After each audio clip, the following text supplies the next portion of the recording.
Alright, this is part 3. This is definitely going to be shorter than the first two. So just to get everybody caught up to speed here, where we're at is we've taken the image in front of the green screen, we've got rid of removed the background and Photoshop, we've applied filters to the image, we've saved it, we've imported, placed it in Illustrator, and we've already began tracing. In fact, I've identified the main color in the background here, or the main color on the image, is this kind of like a mid-tone of gray, and I've decided to trace the entire silhouette of the object with that color just because that's the color that I think is found most in this image, and you'll understand why I chose to use that. You want to choose a color that's similar.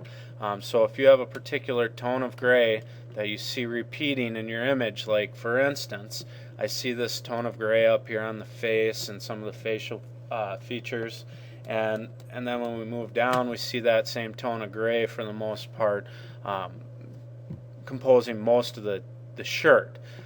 You want to make sure you choose that dominant color, because when we go to fill in and go to trace the rest of the image, it's going to make life a lot easier. We'll go a lot quicker. So I chose that color and I created a new layer, called it Head and Shoulders, and then I've traced it and I filled it with that gray color. And then remember to fill it, all I did was use my eyedropper tool and sampled that color of gray. So now that I have that silhouette traced, I've created a new layer. I've called it Hair. Okay, what little hair I have left. And what I'm doing here is I'm tracing very roughly, basically across the receding hairline here, and then I'm going to come and trace across the top. But before I do that, I actually want to turn this layer Head and Shoulders back on so I can identify the exact outline of the silhouette, because I want to follow that as close as I can. So I've traced, once again, I've traced basically from the ears down, across the forehead, and then I'm made it all the way over here to the other side. Now I'm going to trace around the top, and I want you to pay very close attention to how I'm planning to create the black tones in this portion of the image. Is very important. So I'm going to go ahead and turn that layer back on so I can see that curve on the silhouette and the crown of the head, and I'm going to go ahead and keep tracing here. Like I said, I want to be as close as possible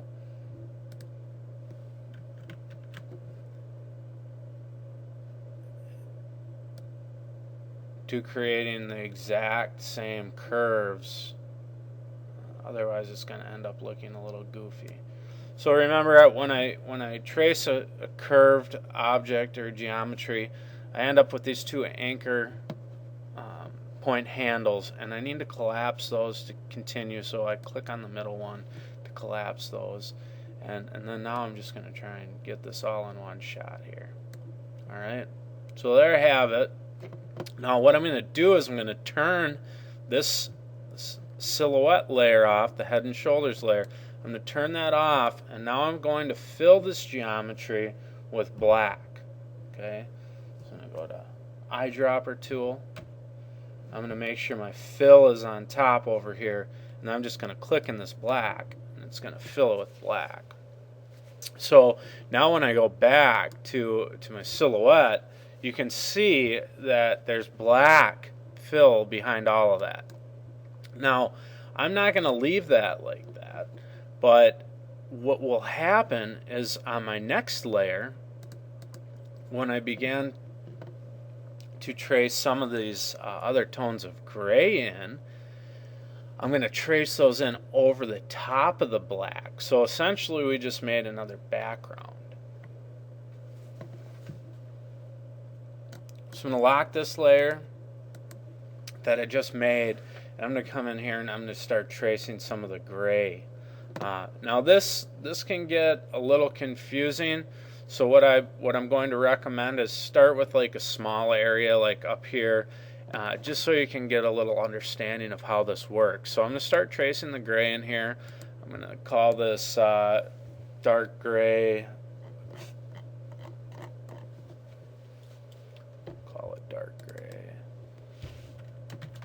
Dark gray features. Okay, and I'm going to start tracing that. The pen tool, and I'm just going to start. I'm going to zoom way in here, and I'm going to talk a little bit about a couple of things. One of the things is this is going to look like a raster, a bitmap image. Okay, we place this image from Photoshop. We are in the process of converting this to a raster image, so you're still going to see these jagged edges in here. That's the point. We're going to trace over those. We're going to create curves, and we're going to create a vector image. So what I'm going to do here is I'm going to start tracing. I want to make sure my fill is turned off. Okay, and you want to have some sort of stroke. Black. In this case, black's probably not an ideal color, so I'm just going to choose like this tan. And then I'm going to start tracing some of these spots up here.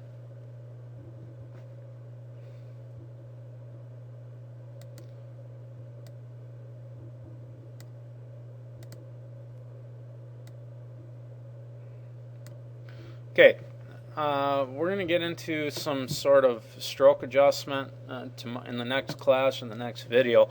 But for right now, if you look at this, this looks pretty odd shaped. It's pointed, it has these very, very sharp points on the ends. If you come over here to your stroke menu, and this, once again, this palette can be found in Window, Palette, and then Stroke, or over here on your toolbar as well.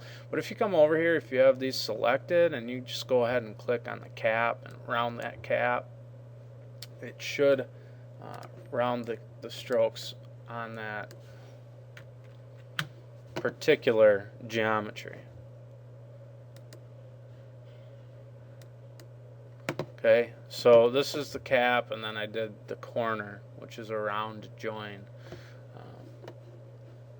You can go in here and do different things too with the stroke itself. You can do something like that.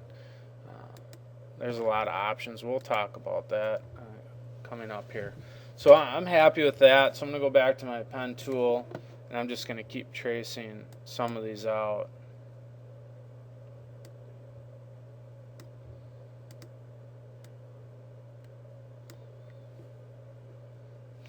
And then when I want to move on to another geometry, all I do is press A on my keyboard and click, and that deselects the geometry I just created. Then if I go to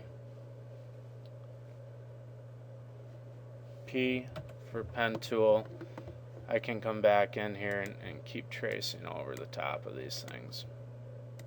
Now these are just tiny little details. Some of these smaller ones I'm going to go ahead and leave out. So I'm going to go ahead and trace the bigger ones, and I'll leave those smaller ones out. So once again, if I want to move on to the next geometry, I can just go ahead and press A and then click to deselect, and then just use my keyboard shortcuts here and press P to start tracing with the pen tool again. And then I'm going to do one more or two more here. So I'm just pressing A for my direct selection tool, and then P. And notice I'm pretty rough.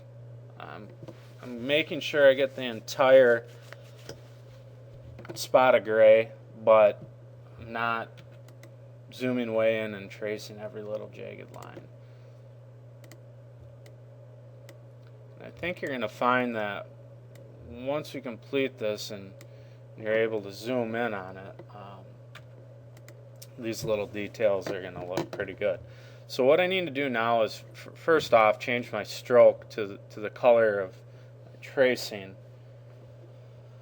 layer. So I'm going to press I here. First I'm going to select all of these. So if you hold control, you can select multiple, maybe just select them like that. Select multiple geometries, and then press I. And I'm just going to click in this gray, and it's going to turn that entire thing to gray. So now when I click on my layers, you'll see that how this is starting to come together. Alright, so the next thing I'm going to do is I'm going to keep going on some of these gray areas in here. Okay, so I can see a couple of spots that may be problems that we might have to come back over and trace, but that's not a big deal. So concentrate now on maybe a rather large area of gray. So maybe I can trace this entire thing all the way down to the chin, okay, and fill this entire thing in with that dark gray. Okay, so that's the next thing I'm going to do.